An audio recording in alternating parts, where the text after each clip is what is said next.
തൃശൂരിൽ വോട്ട് ക്രമക്കേട് ആരോപണം കടുക്കുന്നു.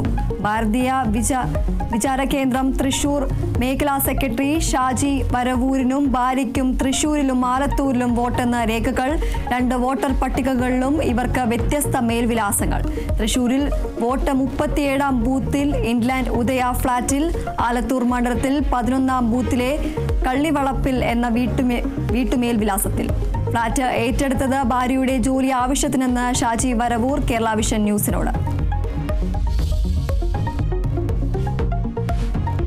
തദ്ദേശ തെരഞ്ഞെടുപ്പിനുള്ള വോട്ടർ പട്ടികയിൽ തൃശൂർ കോർപ്പറേഷനിൽ വ്യാപക ക്രമക്കേടെന്ന ആരോപണവുമായി BJP.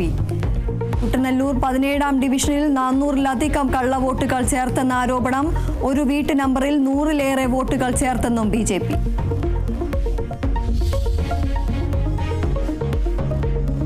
തലശ്ശേരി അതിരൂപത archbishop Mar Joseph Pamplany അവസരവാദിയെന്ന് CPIM സംസ്ഥാന secretary MV Govindan master. Chhattisgarh കന്യാസ്ത്രീകൾക്ക് നേരെ ആക്രമണം ഉണ്ടായപ്പോൾ BJPക്കെതിരെ പറഞ്ഞു. ജാമ്യം ലഭിച്ചപ്പോൾ അമിത്ഷായെ സ്തുതിച്ചെന്നും വിമർശനം. അവസരവാദം ആപദ്വാക്യമാക്കിയത് പാർട്ടി സെക്രട്ടറിയാണെന്ന് തലശ്ശേരി അതിരൂപതയുടെ മറുപടി. സ്വന്തം സ്വഭാവ വൈകല്യം ഉപയോഗിച്ച് മറ്റുള്ളവരെ അളക്കരുത്. മെത്രാൻമാർ പ്രസ്താവന നടത്തും മുമ്പ് AKG സെന്ററിൽ നിന്ന് തിട്ടൂരം വാങ്ങണമെന്നത് ഫാസിസമാണെന്നും അതിരൂപത.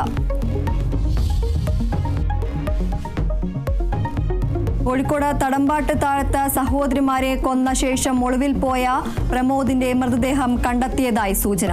മൃതദേഹം കണ്ടെത്തിയത് തലശ്ശേരി കുയ്യാലിപ്പുഴയുടെ തീരത്ത്. ബന്ധുക്കളെത്തി മൃതദേഹം തിരിച്ചറിയണമെന്ന് പോലീസ്. ചേവായൂർ പോലീസ് തലശ്ശേരിയിലേക്ക്.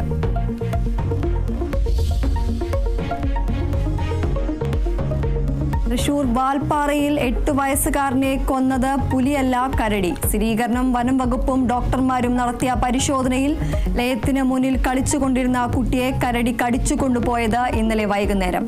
മരിച്ചത് അസം സ്വദേശികളുടെ മകനായ നൂറുൽ ഇസ്ലാം.